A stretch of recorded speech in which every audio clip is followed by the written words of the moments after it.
Ironhold Fortress was a monument to conquest and fear, a sprawling structure of black stone and iron that rose against the northern mountains like a clenched fist. It had been built 3 generations ago on the ruins of what was once werewolf territory, constructed specifically to serve as humanity's ultimate stronghold against what they called the supernatural threat. The fortress was designed not just as a military installation, but as a symbol, a declaration that humanity had won the Great War and would never again bow to those they considered monsters.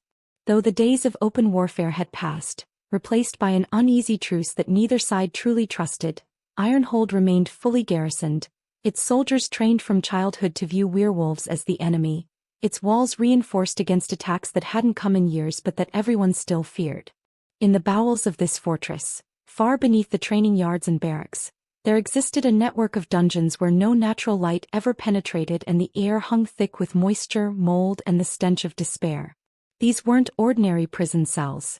They had been specially constructed to contain captured werewolves, creatures whose supernatural strength and healing abilities made them nearly impossible to hold by conventional means. The cells were carved from solid stone, reinforced with bars of blessed iron, and equipped with restraints forged from enchanted silver, the only material capable of burning werewolf flesh, weakening their power and preventing the transformation between human and wolf forms. It was in this place, forgotten by mercy and abandoned by hope, that a wolf had been imprisoned for 5 brutal years. The wolf was a creature of magnificent proportions, even in his current state of weakness and captivity. His fur was a thick coat of silver-gray interwoven with streaks of midnight black, colors that seemed to shift and change depending on how what little light reached him struck his massive form. He was enormous, easily the size of a large warhorse, with a muscular build that spoke of power even as malnourishment caused his ribs to press against his pelt. But it was his eyes that truly set him apart. Burning amber orbs that glowed with their own inner fire, eyes that held an intelligence so profound and unmistakable that even the most hardened guards found them unsettling. The enchanted silver chains that bound him were wrapped around his powerful legs, his neck and his torso, the metal searing into his flesh with constant agonizing pressure. Where the silver touched his skin, the wounds never healed, remaining as raw, infected burns that wept and festered regardless of how much time passed.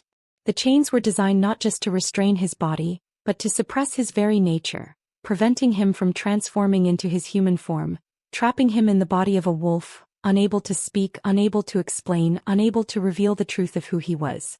The guards who were assigned dungeon duty descended those stone stairs with barely concealed terror, never approaching any closer to his cell than absolutely necessary. They would shove his meager rations through a slot in the bars with long poles, their hands trembling, their eyes averted, and then flee back up to the safety of the fortress proper as quickly as their feet could carry them. Nobody in Ironhold knew his true identity. To the commander and soldiers he was simply another werewolf, captured during what they claimed was a border skirmish 5 years ago, destined to spend whatever remained of his life chained in darkness until starvation, silver poisoning, or infection finally claimed him. Commander Aldrich Blackthorn occasionally spoke of making an example of him, of dragging him into the fortress courtyard for a public execution that would demonstrate to any werewolf who dared challenge human authority what fate awaited them. But for now the wolf simply existed in his cell, slowly dying, forgotten by everyone. Everyone, that is, except for 2 small girls who had no idea they were feeding their own father. Elizabeth and Sandra Longhill were orphans, or so they had been told their entire lives. Elizabeth was 12 years old, with shoulder-length brown hair that she kept tied back with a frayed piece of ribbon, and serious hazel eyes that seemed too old for her young face. Sandra was 9, with similar brown hair cut shorter for practicality, and large expressive eyes that still held traces of childhood wonder despite the harshness of their daily existence. Both girls wore the shapeless gray dresses of servant children, rough fabric that chafed and never quite fit properly, marked with stains that no amount of scrubbing could fully remove.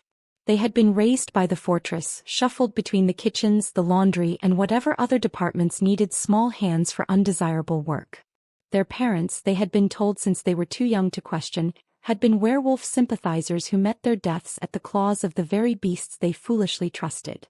The girls had been rescued from that doomed association and given the mercy of life as fortress servants, a story they had heard so many times it had become as familiar as their own names. Life for Elizabeth and Sandra was one of endless labor and minimal comfort. They woke before dawn to help prepare meals for hundreds of soldiers, scrubbed floors until their hands bled, hauled water from the wells, and fell into their shared straw mattress each night too exhausted even to dream. They had no friends. The other servant children avoided them, whispering that bad luck followed orphans of traitors. They had no family, or so they believed. All they had was each other and the fierce protective bond that grew between them as they learned that survival meant staying together, watching each other's backs and never complaining no matter how cruel their treatment became. 3 months ago, the head of the kitchen staff, a perpetually angry woman named Helga Stonefist, had assigned the girls to the task that every other servant desperately tried to avoid: taking food to the werewolf prisoner in the dungeons. It was work that nobody wanted because the dungeons were terrifying places where strange sounds echoed through the darkness, where the air felt wrong, and where a monster was chained who might, despite his restraints, somehow find a way to kill whoever came near. But Elizabeth and Sandra had accepted the assignment without protest, as they did with all their responsibilities, knowing that to complain was to risk being thrown out of the fortress entirely, and winter was coming. Better to face a chained wolf once a day than to starve on the frozen roads.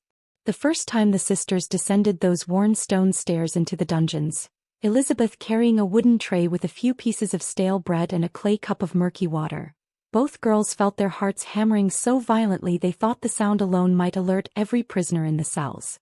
The stories they had heard about werewolves since they were old enough to understand words had painted these creatures as soulless abominations, savage beasts who killed for pleasure, monsters who wore the skins of humans only to better deceive and destroy. Those tales had been told to them as warnings, as lessons, as absolute truth. But when they finally reached the deepest cell, when Elizabeth held her small lantern higher and they saw the creature chained within for the first time, what they felt wasn't the fear they had expected. It was heartbreak. The wolf lay on the freezing stone floor, his massive body contorted in an attempt to find some position that might ease the constant burn of the silver chains binding his legs and neck. They could see where the metal pressed into his flesh, creating wounds that wept with infection, raw and red and clearly causing agony. He was visibly starved, his ribs standing out in sharp relief through his thick fur, his powerful frame reduced to a shadow of what it should have been. His breathing was labored, each inhale seeming to cost him effort. Elizabeth approached the iron bars with small, cautious steps, her hands shaking as she placed the tray on the floor within his reach, exactly as Helga had instructed. Sandra stood slightly behind her sister, one small hand gripping Elizabeth's worn sleeve. The wolf raised his enormous head, the movement clearly costing him strength he could barely spare, and turned those glowing amber eyes toward the girls. For a moment that seemed to stretch into eternity, their gazes locked. Elizabeth had expected to see rage, to see mindless violence and hatred burning in those wolf eyes. She had expected the soulless stare of a monster, the predatory glare of something that wanted nothing more than to tear her apart. Every story, every warning, every lesson had prepared her for that. But what she saw instead stole the breath from her lungs. Intelligence. Deep, profound, unmistakable intelligence that was distinctly aware, distinctly conscious, distinctly human. And beneath that intelligence, something that looked heartbreakingly like recognition, as if the wolf knew them, as if he had been waiting for them, as if their arrival meant something more than either girl could begin to understand. There was no rage in those amber depths. No mindless hunger. No hatred. Only profound suffering, desperate longing, and something that looked almost like hope. Sandra made a small sound beside her, and Elizabeth realized her younger sister was crying, tears streaming silently down her cheeks, though Sandra herself seemed unaware of them. "He's not a monster," Sandra whispered so quietly that Elizabeth almost didn't hear. "Look at his eyes, Lizzie. He's not a monster at all." The wolf continued to watch them, making no move toward the food, making no aggressive gesture, no threatening sound. He simply looked at them with those impossibly knowing eyes, and Elizabeth felt something crack open in her chest, some wall she had built around her heart to survive the cruelty of fortress life. They backed away slowly, climbing the stairs in silence, but the image of those amber eyes followed Elizabeth for the rest of that day and haunted her dreams that night. There was something in that gaze that called to her in ways she couldn't name, something that felt impossibly, inexplicably familiar, like a half-remembered song from early childhood or the scent of a home she'd never known she'd lost. In the days that followed, the sisters made their daily trips to the dungeons, always bringing the minimal rations Helga provided: bread so stale it could barely be chewed, water that was sometimes more brown than clear, scraps that wouldn't even be fed to the fortress dogs. And each day they found themselves staying a little longer in that cold dungeon corridor, watching the wolf from what they told themselves was a safe distance behind the iron bars. They began to notice things. Small details that grew more significant with each visit. How the wolf always waited until they had left before eating, as if he possessed too much pride to show weakness in front of them, or perhaps didn't want to frighten them with movements that might seem aggressive. How he watched them with such focused attention, his eyes following their every movement, but never once growling, never once baring his fangs, never making any gesture that might be interpreted as a threat. How he seemed to listen intently when Sandra, who had never learned to fear silence the way Elizabeth had, began chattering nervously to fill the uncomfortable quiet, telling the wolf about their day, about the mean cook, about how her hands hurt from scrubbing and how she wished she could have a real pillow instead of a sack stuffed with straw. And how, impossibly, the wolf seemed to respond. Not with words, obviously, but with subtle movements. A tilt of his great head when Sandra asked a question, a slow blink that seemed almost like acknowledgement, a gentle press of his muzzle against the bars when either girl came close, never threatening, only seeking connection in the one way he could.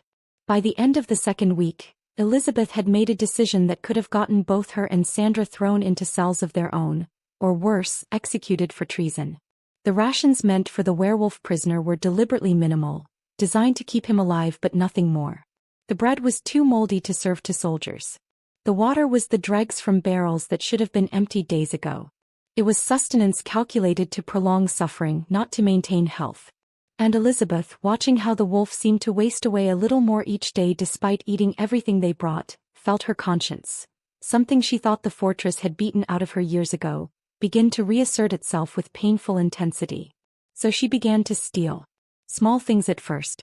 A piece of leftover meat from the kitchen scraps, smuggled beneath the bread where Helga wouldn't notice. An apple that was too bruised to serve at the officer's table but still perfectly good.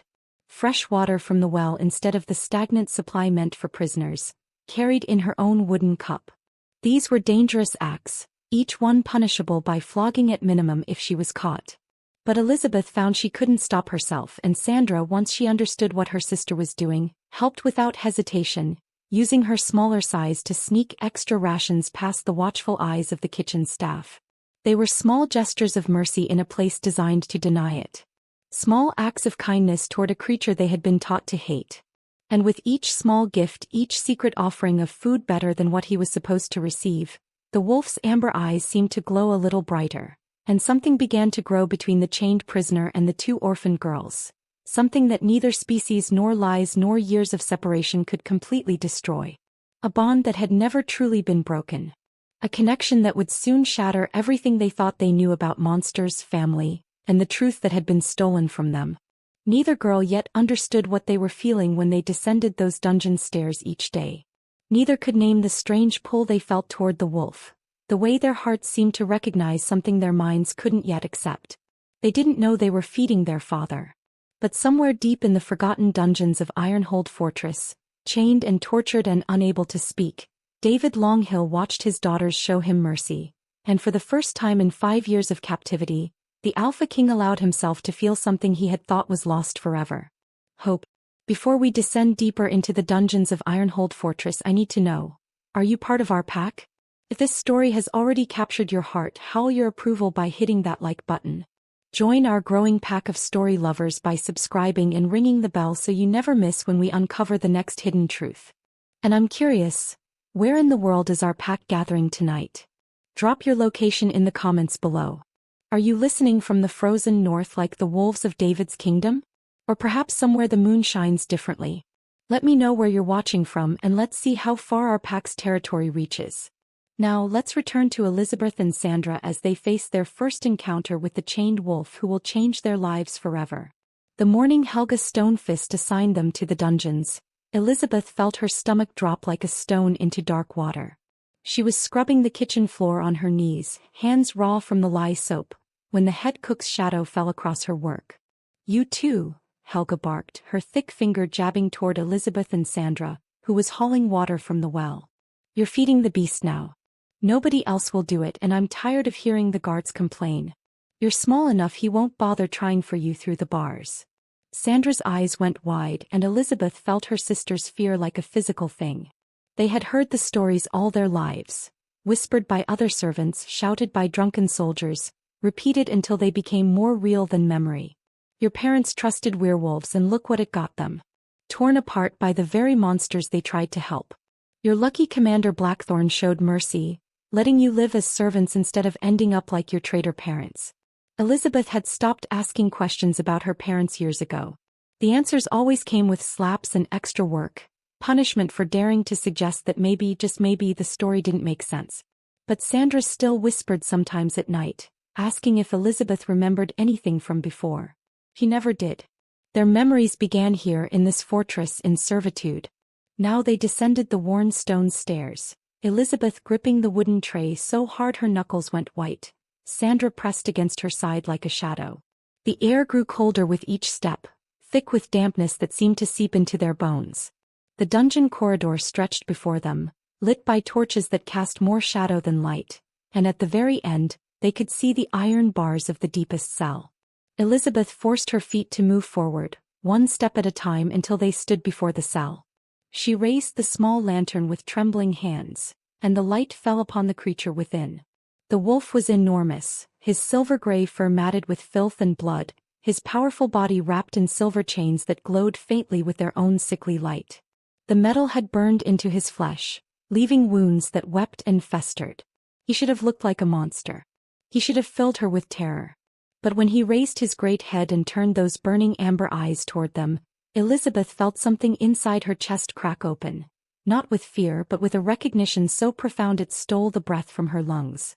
Those eyes held no rage, no mindless hunger.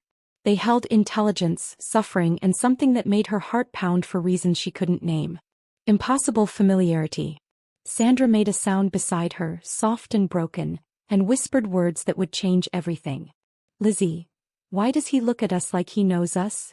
The wolf's eyes glistened in the torchlight, and Elizabeth could have sworn she saw them fill with tears. That night, Elizabeth couldn't sleep.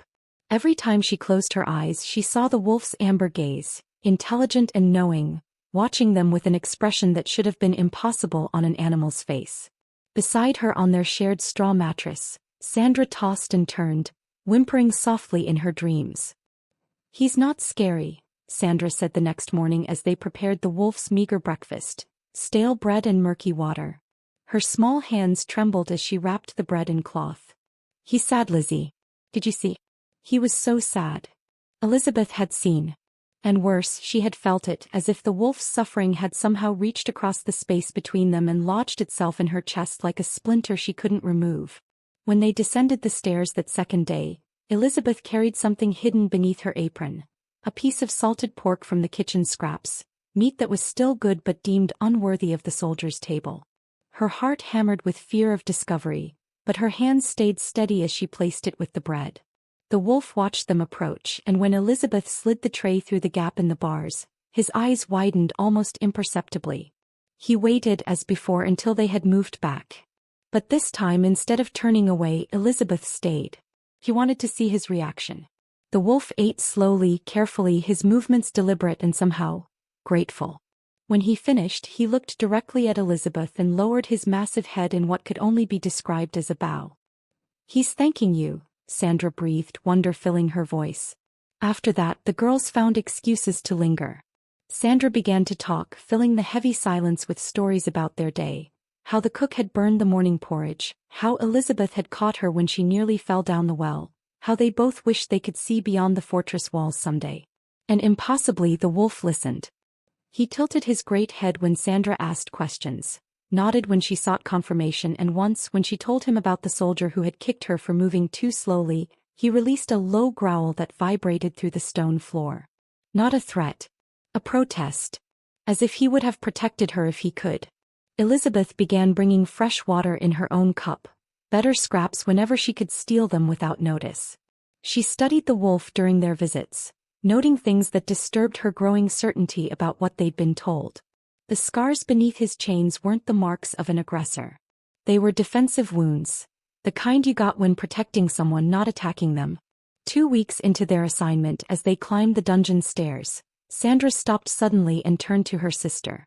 "Lizzie," she whispered, her young face uncommonly serious, "what if they lied about him?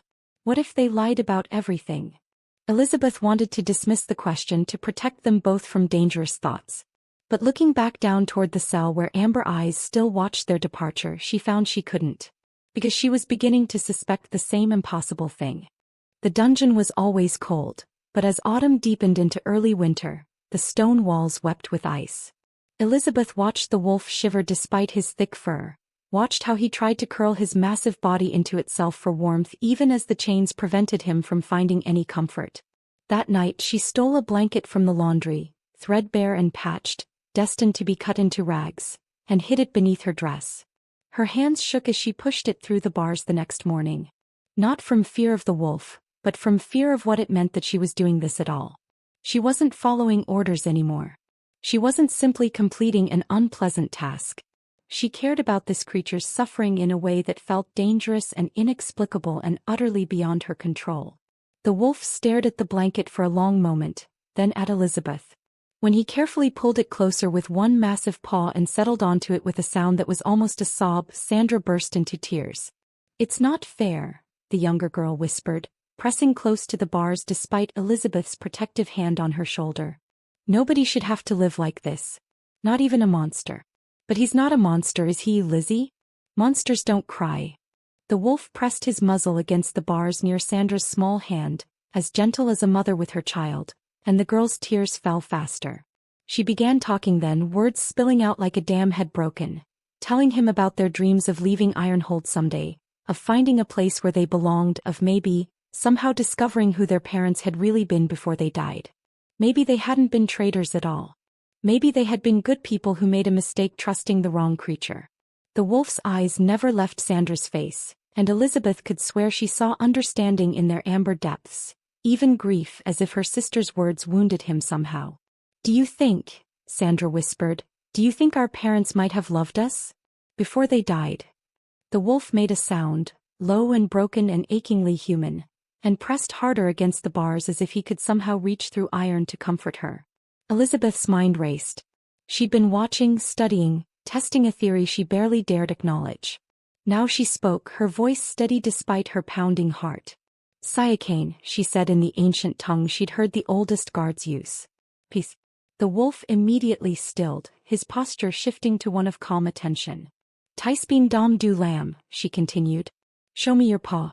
Without hesitation, the wolf extended his right forepaw through the bars. Elizabeth's blood turned to ice.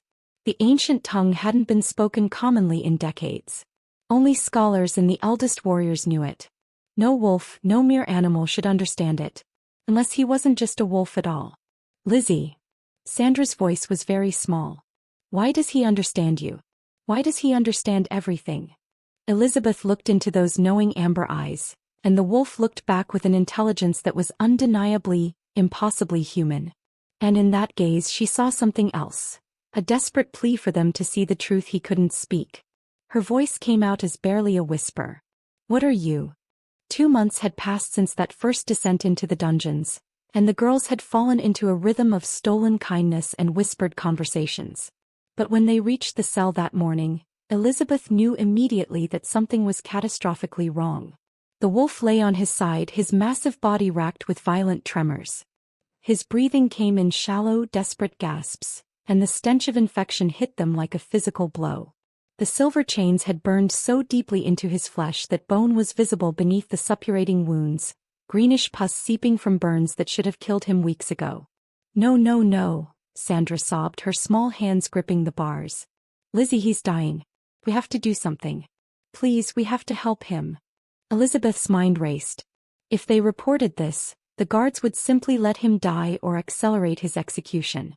If they did nothing, he would suffer for days before the end came. But if she did what every instinct in her body was screaming at her to do. She found Guard Peterson slumped against the dungeon wall 3 corridors away, drunk on stolen wine and snoring. Her fingers were surprisingly steady as she lifted the heavy iron key from his belt. "Stay here and keep watch," she whispered to Sandra, whose eyes went wide with understanding and terror. The cell door opened with a groan that seemed deafening in the silence. Elizabeth stepped inside for the first time, and the wolf's eyes, dulled with fever but still aware, tracked her movement. She could see him trying to lift his head, trying to reassure her even now that he wouldn't harm her. "Shoo," she whispered, kneeling beside him with the water and clean rags she'd brought. "I know it hurts. I'm sorry. I'm so sorry." She cleaned the wounds as gently as she could, but there was no gentle way to touch burns this severe. The wolf trembled beneath her hands, making sounds of agony that tore at her heart, but he never once pulled away, never once showed his teeth. Even dying, even in unbearable pain, he held himself perfectly still to protect her. When she finally finished, her hands bloody and shaking, Elizabeth collapsed back against the wall, tears streaming down her face. "I don't even know if this will help," she whispered. "I don't know if it's enough." The wolf shifted, the movement clearly costing him everything, and carefully placed his enormous paw over her small hand. The touch was gentle, deliberate, and impossibly tender. He made a sound then, not a growl, not a whimper, but something that formed itself into syllables, into words that shouldn't be possible from a wolf's throat. "Thank you." Elizabeth's breath stopped.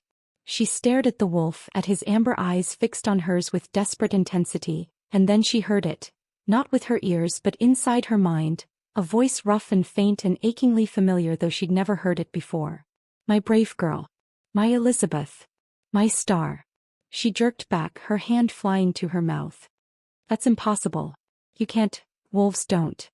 But the voice came again, stronger now, filled with a love so profound it made her chest ache. "I know you. I've always known you. Please remember me." The dreams began that very night. Elizabeth found herself standing in a forest bathed in silver moonlight, but she wasn't afraid. A man knelt before her, tall and powerful, with dark hair touched with silver at the temples and eyes that burned the same amber gold as the wolf's. He reached for her with hands that trembled, and when he spoke, his voice cracked with emotion. "Elizabeth. My star. You've grown so much." She wanted to ask who he was, but somehow she already knew. She'd always known. He pulled her into his arms, and she felt safe in a way she'd never felt in her waking life, as if this was where she belonged, had always belonged. "Papa." The word escaped her lips, and the man clutched her tighter, his body shaking with silent sobs. Behind him, wolves gathered in a circle, their eyes glowing in the darkness. And on his head, woven from moonbeams and starlight, sat a crown. Elizabeth woke gasping, Sandra's screams echoing through their small room. The younger girl was sitting up, tears streaming down her face, her hands reaching for someone who wasn't there. "He called me his little moon," Sandra sobbed. "Lizzie, I saw him. A man with amber eyes. He sang to me. I remember his voice singing me to sleep, but that's impossible because our parents are dead, they're dead, but Lizzie, I remember." After that, the dreams came every night, growing stronger and more detailed. Elizabeth would wake to find herself sketching on any surface she could find. The dirt floor, the margins of kitchen inventory lists, her own arm. Always the same symbol. A crescent moon cradling a star, rendered with a precision that seemed to flow from muscle memory she didn't know she possessed. 3 days after the fever broke, Elizabeth showed the drawing to the wolf. His reaction was immediate and visceral.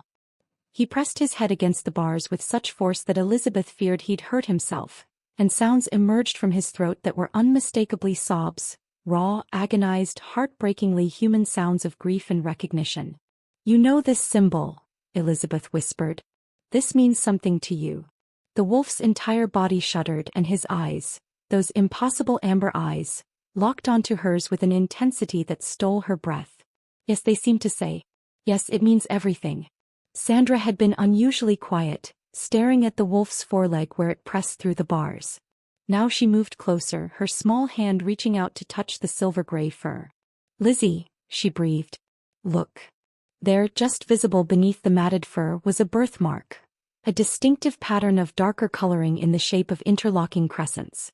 Sandra's hands flew to the small leather cord around her neck, pulling out the only possession they had from their past. A tarnished locket their caretaker had given them years ago, claiming it was their mother's. With trembling fingers she opened it. Inside, engraved on the metal with surprising detail, was the exact same pattern. The locket slipped from Sandra's fingers and clattered to the stone floor. The wolf's eyes were fixed on it, his whole body rigid, and that voice, that impossible voice, whispered through Elizabeth's mind with desperate urgency. Your mother wore that every day. I gave it to her when you were born, Sandra. When you came into the world under a crescent moon. No, Elizabeth whispered, but her denial sounded hollow even to her own ears. No, that's impossible. Our parents are dead. They were killed by...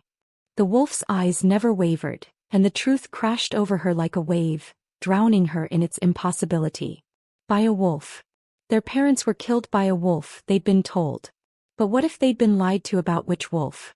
What if the monster they'd been taught to fear was actually the victim? What if the creature chained in this cell, starving and tortured and unable to speak his own name, wasn't their enemy at all?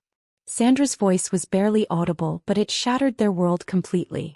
What if he is Papa? What if we've been feeding our own father and we never knew? The wolf, their father, pressed his muzzle through the bars and made a sound that broke both their hearts. A sound that meant yes. Commander Blackthorn's voice boomed across the fortress courtyard, silencing the morning bustle.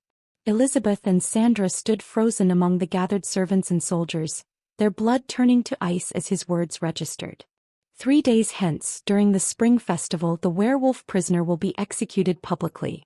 Let it serve as a reminder to all who would threaten human lands. His cold eyes swept across the crowd and landed on the two girls. The servants who have been feeding the beast will attend and demonstrate their loyalty to humanity by spitting on the corpse. The world tilted. Sandra's hand found Elizabeth's and squeezed so hard it hurt, but Elizabeth barely felt it. 3 days. They had 3 days before their father, because she knew now with absolute certainty that the wolf was their father, would be dragged into the sunlight and killed while they were forced to desecrate his body. That night, Elizabeth lay awake making and discarding desperate plans. They could try to steal the key and free him, but where would they go? She was 12 years old with no money, no allies, no weapons.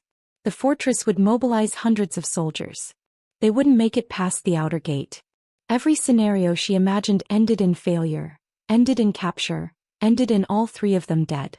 Sandra spent every possible moment in the dungeon now, sitting as close to the bars as she could, holding their father's massive paw through the iron, both of them crying. The wolf, their father, would press his muzzle against her hair, and sometimes Elizabeth would hear that voice in her mind, soft and breaking. I'm sorry. I'm so sorry, my little moon. I fought so hard to get back to you. On the second night, with only hours remaining, Elizabeth finally spoke the words aloud to her sister in their dark room. I think he's Papa. I think he's always been Papa. Sandra turned to her, tears streaming down her young face. I know, she whispered. I've known since the locket. Maybe I've known since the very first day, when he looked at us like we were the only thing in the world that mattered. They lay in each other's arms, grieving for the father they'd just found and were about to lose, for the 5 years they'd been robbed of, for the family they should have been. Just before dawn on the final day, the girls crept down the dungeon stairs one last time. They had no plan, no hope, only the desperate need to be with him in these final hours. Sandra knelt at the bars, her small hand reaching through to rest against his scarred muzzle. Her voice broke as she spoke, but the words came clear and true. We know who you are. We know, Dad. We know, and we love you, and we're sorry we didn't remember sooner. We're so sorry. The wolf's eyes closed and his whole body shuddered. Then, impossibly, Elizabeth felt something shift in the air, a crackle of energy that raised the hair on her arms. The wolf's body began to tremble, not with weakness but with something else. Something powerful. His eyes opened, blazing brighter than she'd ever seen them, and that voice in her mind came through with sudden, fierce determination. You knowing me. You claiming me as your father. That changes everything, my stars. That gives me what I've been waiting 5 years for. What? Elizabeth whispered. What does it give you?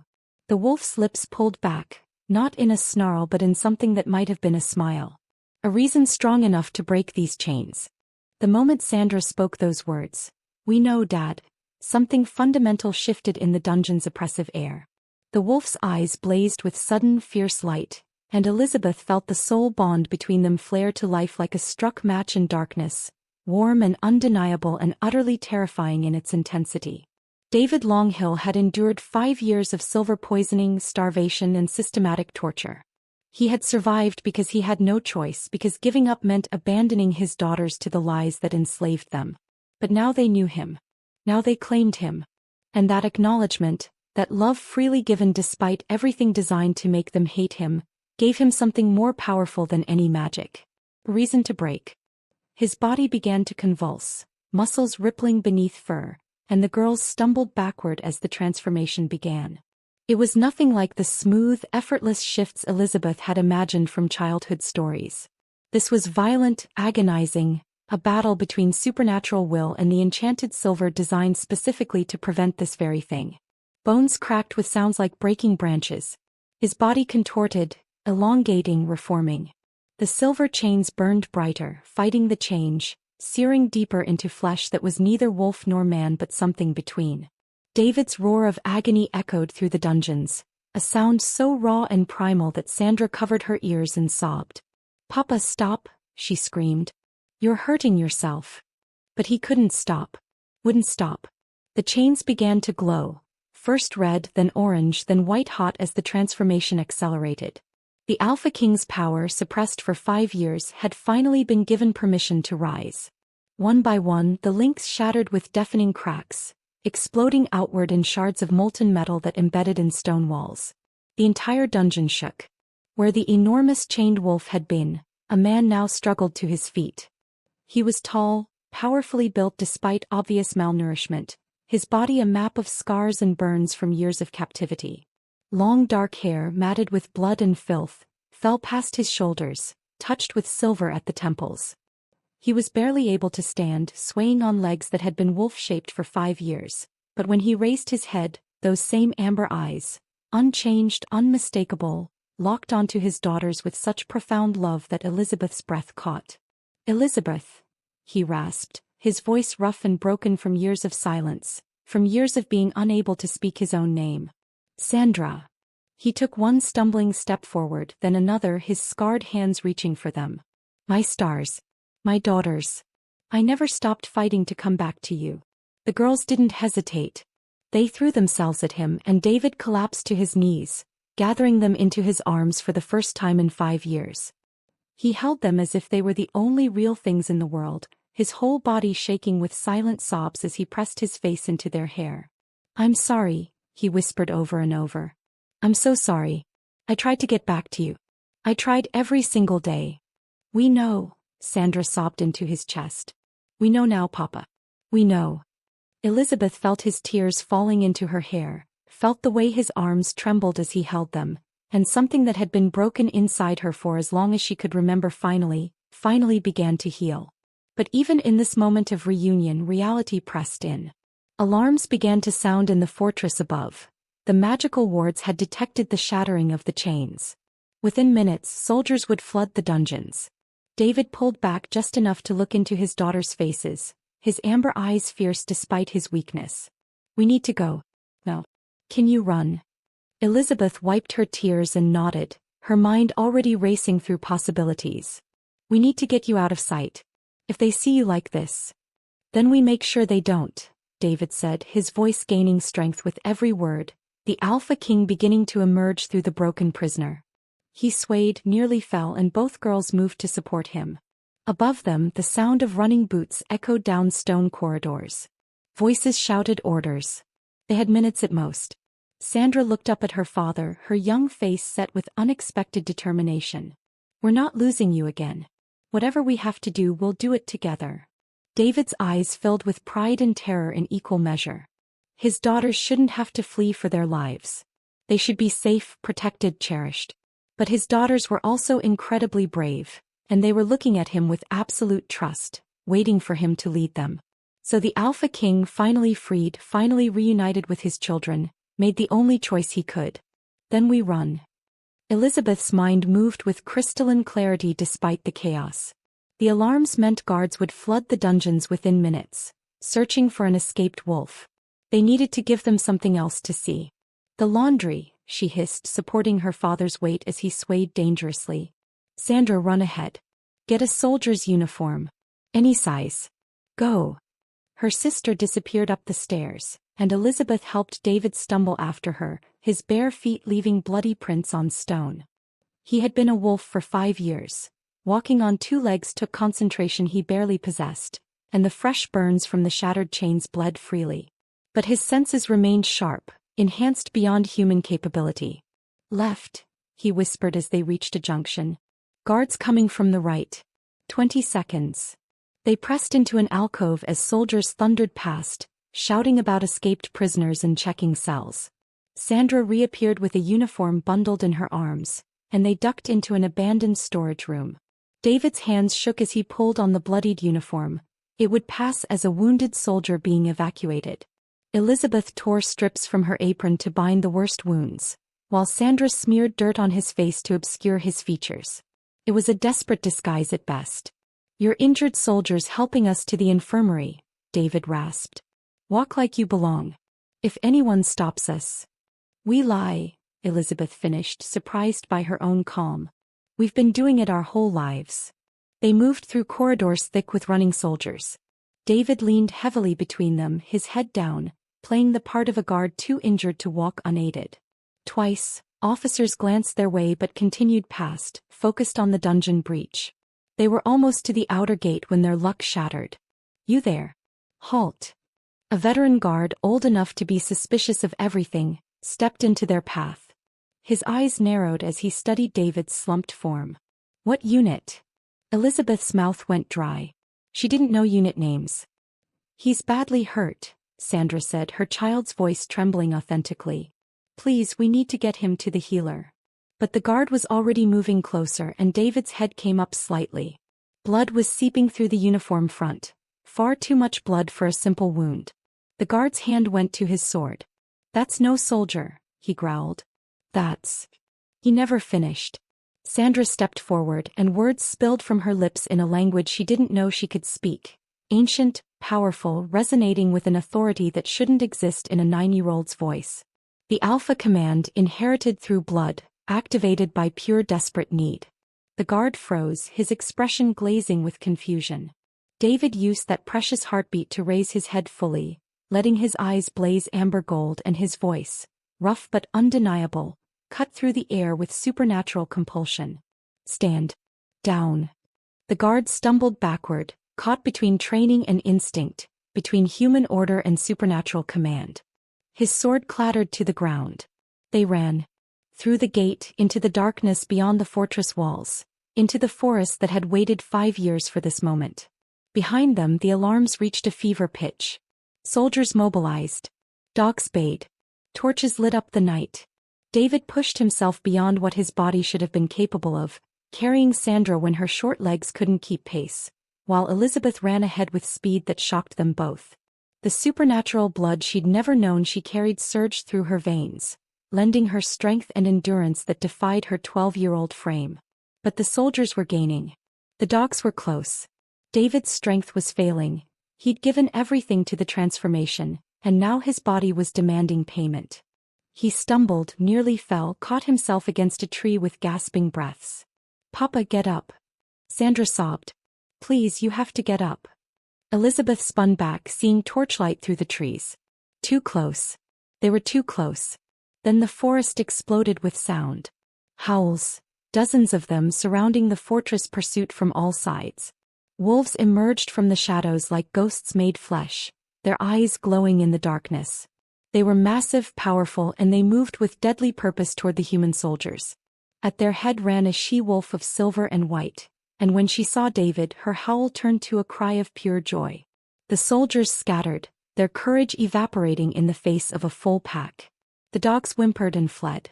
And David collapsed to his knees as his pack, his family who had never stopped searching, surrounded him with protective fury and overwhelming relief. The silver she-wolf shifted mid-stride, becoming a woman who dropped beside David with tears streaming down her face. "Pai King," she gasped. 5 years. We've searched for 5 years." David's hand found his daughters, pulling them close even as his pack closed ranks around them. "These are my daughters," he whispered, his voice breaking. "Elizabeth. Kinda. They saved me. They brought me home." The woman's eyes widened as she looked at the 2 girls, seeing them truly for the first time. Then she bowed her head and every wolf in the pack followed suit, a gesture of respect, of recognition, of welcome. "Then they are our princesses," she said. "And we will die before we let anyone take them from you again." In David's arms, finally safe, finally protected, the two orphan girls who had spent their lives alone realized they had never truly been orphans at all. They had a father. And now they had a family. The pack's territory was hidden deep in the ancient forest, a place where moonlight filtered through centuries-old trees and the air thrummed with magic older than the fortress walls. Here, surrounded by wolves who treated them with reverence and protection, David finally told his daughters everything. They sat by a fire as he spoke, his voice steady despite the pain of remembering. He told them about their mother, Isabella, a human healer who had treated injured wolves after a border skirmish and stayed to build bridges between species. How they had fallen in love despite the opposition, how their union had represented hope for lasting peace. How Elizabeth was born under a star shower, and Sandra under a crescent moon, both marked by destiny. Then came the darker truths. Marcus Greystone, David's second-in-command, had coveted the throne and despised David's vision of peace. He'd conspired with human extremists, committing atrocities in wolf form and framing his own alpha. Their mother had been murdered when the girls were 7 and 4. David had been captured through betrayal, and a corrupt mage had suppressed the children's memories before placing them as servants in the very fortress that held their father, a torture more exquisite than any physical pain. "I could see you sometimes," David whispered, his voice breaking.